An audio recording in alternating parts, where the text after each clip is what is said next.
Chapter number second, ठीक है। Chapter number second का नाम है accounting for capital restructuring, okay, internal reconstruction. देखो अभी यहाँ पे हमें क्या देखना है, कैपिटल रिस्ट्रक्चरिंग। रिस्ट्रक्चर हुआ है मतलब जो भी कुछ चेंज हुआ है हमारे बिजनेस में, हमारे फर्म में, कंपनी में। अभी चेंज क्यों होता है, तो चेंज होता है एसेट्स और लायबिलिटीज़ में, ठीक है। एसेट्स इंक्रीज या डिक्रीज हो सकती है, लायबिलिटीज़ इंक्रीज या डिक्रीज हो सकती है। तो ये जो भी कुछ चेंज हुआ है, ये चेंज होने के बाद जो भी कुछ फाइनेंशियल पोजीशन होगी, मतलब बैलेंस शीट में जो इफ़ेक्ट आने वाला है, वो हमें इस टॉपिक में देखना है, कैपिटल रिस्ट्रक्चरिंग। तो यहाँ पे हमें क्या देखना है ना, इंटरनल रिकंस्ट्रक्शन देखना है। एक्चुअली दो टाइप का रिकंस्ट्रक्शन होता है, एक होता है एक्सटर्नल रिकंस्ट्रक्शन और एक होता है इंटरनल रिकंस्ट्रक्शन। तो लेकिन इस बार हमें क्या देखना है, इंटरनल रिकंस्ट्रक्शन देखना है।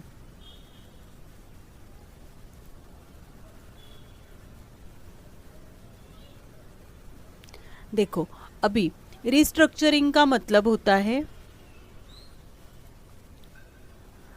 रिस्ट्रक्चरिंग का मतलब होता है हमने जो रिस्ट्रक्चर किया है, मतलब when a company typically under financial duress make significant changes, क्या करना है उनको, सिग्निफिकेंट चेंज करना है। कहाँ से चेंज करना है, फाइनेंशियल चेंज हो सकता है या वो ऑपरेशनल स्ट्रक्चर में चेंज आ सकता है। तो यहाँ पे देखो, यहाँ पे आपको चेंज दिख रहा है, मतलब ये जो है ये स्ट्रक्चरल चेंज है। और यहाँ पे हमने रुपीज़ का साइन देखे रखा है, डॉलर का साइन है, तो यहाँ पे फाइनेंशियली चेंज हो रहा है। तो इसको हम क्या बोलेंगे, रिस्ट्रक्चरिंग।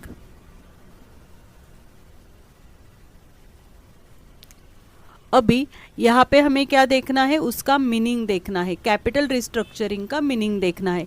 तो capital restructuring is a corporate operation, क्या है ये, corporate operation that involves changing the mixture of डेब्ट एंड इक्विटी। डेब्ट एंड इक्विटी में क्या होना चाहिए, चेंज होना चाहिए in a company's capital structure.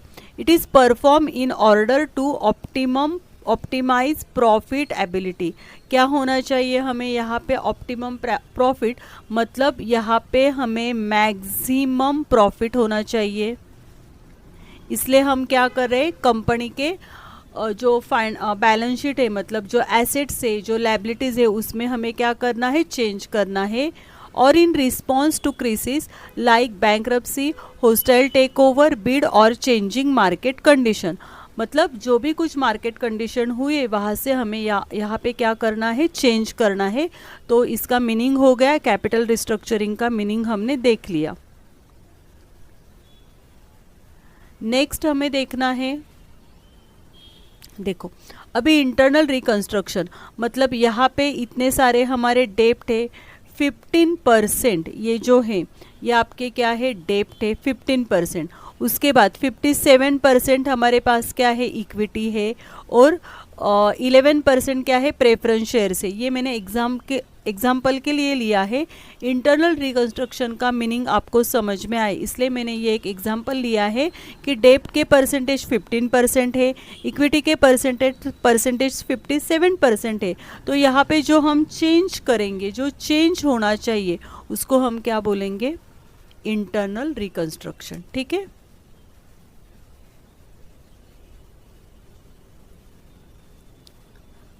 अभी यहाँ पे हमें उसकी देखनी है डेफिनेशन। मीनिंग देख लिया, अभी हम यहाँ पे देखने वाले हैं डेफिनेशन। डेफिनेशन क्या है, the modification of firms capital structure. Capital structure में हमें क्या करना है, मॉडिफिकेशन करना है, ठीक है। Either in response to changing business condition, एक तो बिजनेस कंडीशन में चेंज हो जाएगा, और as a means of to procure funding for organisation growth initiatives, मतलब जो हमें ऑर्गेनाइजेशन की ग्रोथ करनी, इसलिए हम यहाँ पे क्या कर रहे, चेंज कर रहे। Hence capital restructuring is define as, तो फिर कैपिटल रिस्ट्रक्चरिंग की डेफिनेशन क्या हो जाएगी? Altering the capital structure. हमें कैपिटल स्ट्रक्चर को क्या करना है? अल्टर करना है of a firm in reaction to the change business condition as means to fund firms growth plan. मतलब हमें यहाँ पे ग्रोथ करनी है, इसलिए हम कैपिटल में क्या कर रहे? चेंज कर रहे, उसको हम क्या बोलेंगे? Capital restructuring. अभी देखो टाइप्स ऑफ रिस्ट्रक्चरिंग, रिस्ट्रक्चरिंग के टाइप्स आपको देखने मिलेंगे यहाँ पे।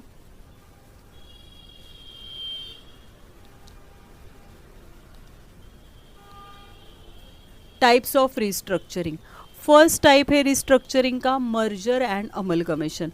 मर्ज करना है हमें हमारा बिजनेस या अमलगमेशन करना है, तो इसके लिए मैंने यहाँ पे एक एग्जांपल लिया है।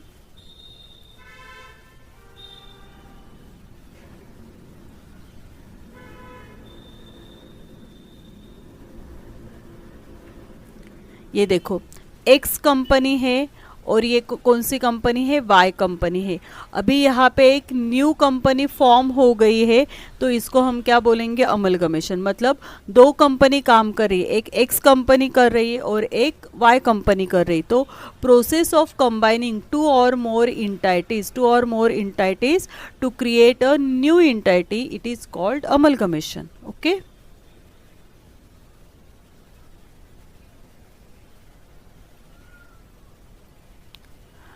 नेक्स्ट है एक्विजिशन इंटरेस्ट।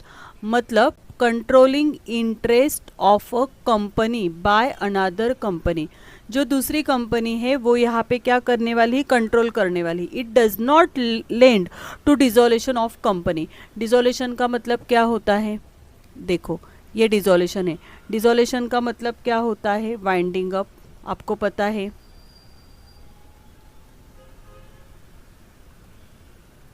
Winding up.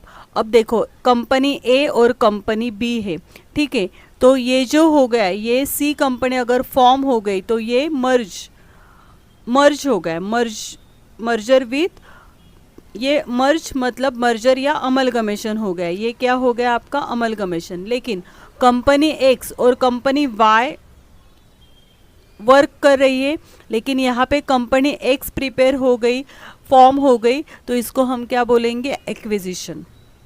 ठीक है, ये क्या है? मर्जर। ठीक है,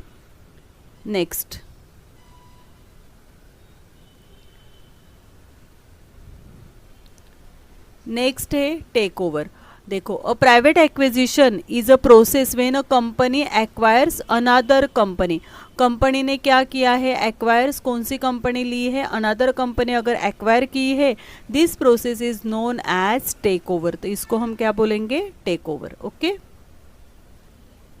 एक्चुअली आपको ये उन्होंने एक्सप्लेन किए हैं टाइप्स ऑफ रिकंस्ट्रक्शन, सिर्फ हमें यहाँ पे डेफिनेशन देखनी है और कुछ नहीं है।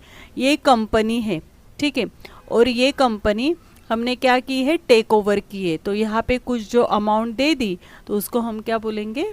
क्या हो जाएगा? ये take over. Okay,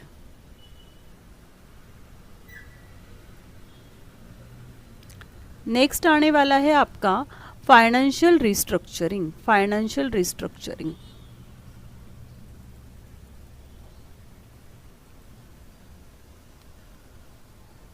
financial restructuring मतलब होता है, देखो financial restructuring is the process of reshuffling और रीऑर्गेनाइजिंग या रीशफलिंग की मेथड है ये, विच कंप्राइज क्या है? इक्विटी कैपिटल एंड डेब्ट कैपिटल। यहाँ पे चेंज हो जाएगा। Financial restructuring can be done because of either compulsion और as part of financially strategy of the company. मतलब देखो अभी यहाँ पे हमें फाइनेंशियल रिस्ट्रक्चरिंग करना है, मतलब यहाँ पे हमें जो लोन है, देखो यहाँ पे लोन है कि नहीं, यहाँ पे इक्विटी है, तो इसमें हमें क्या करना है? चेंज करना है। ओके, नेक्स्ट उन्होंने दिया है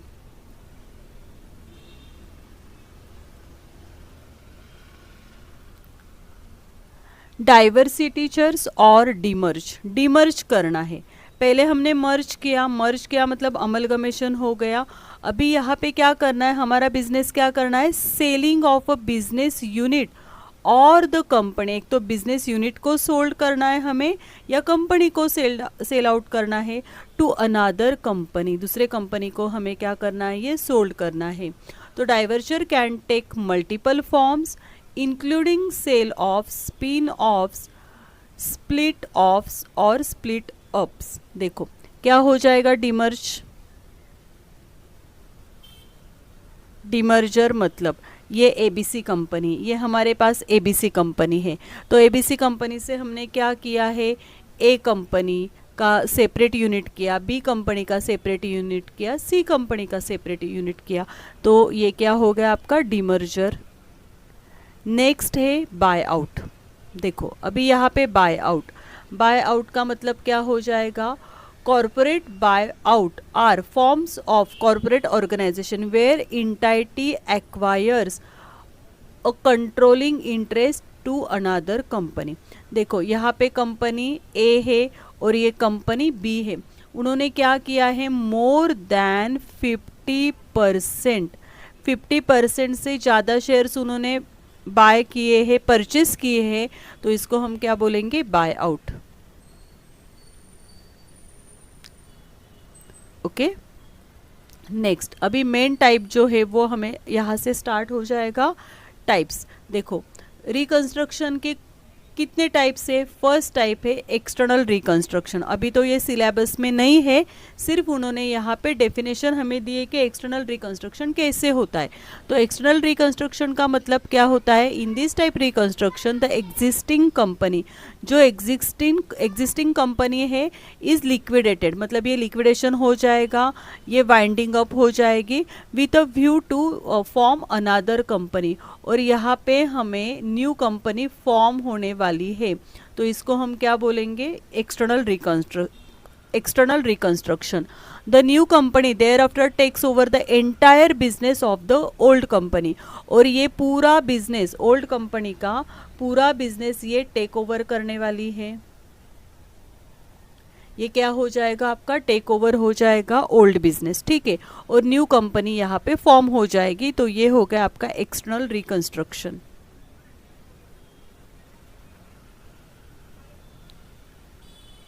और सेकेंड टाइप है इंटरनल रिकंस्ट्रक्शन, जो इसमें हमें देखना है और इसके ऊपर हमें प्रॉब्लम सॉल्व करने हैं। When a company has been suffering loss, देखो कंपनी को लॉस हो रहा है continuously, for some reason its real capital is gradually lost, will not be presented by the available tangible asset. Internal reconstruction refers to the reduction of the capital।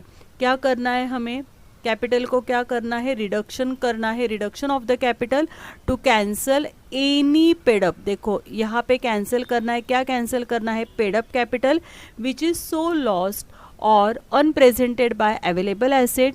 This is generally resorted by the companies by writing off past accumulated losses, writing off past accumulated losses। अभी accumulated losses मतलब यहाँ पे intangible assets होती है, fictitious assets होती है, तो वो हमें यहाँ पे क्या करना है, रिटर्न ऑफ करना है, and to make a balance sheet which shows the true and fair value of the assets and capital। और assets and capital की वो fair value दिखाने वाली है। तो इसको हम क्या बोलेंगे, इंटरनल रिकंस्ट्रक्शन। तो मेन टॉपिक जो है, पहले हमने थ्योरी देख ली, मीनिंग देख लिया, उसके बाद डेफिनेशन देख ली, उसके बाद टाइप्स देख लिया, उसके बाद एक्सटर्नल और इंटरनल रिकंस्ट्रक्शन होता है। तो मेन जो टॉपिक है वो हमारा क्या है, इंटरनल रिकंस्ट्रक्शन। इसके ऊपर हमें प्रॉब्लम आते हैं और कल से हम नेक्स्ट वीडियो में हम इसके ऊपर जो प्रॉब्लम कैसे सॉल्व करते हैं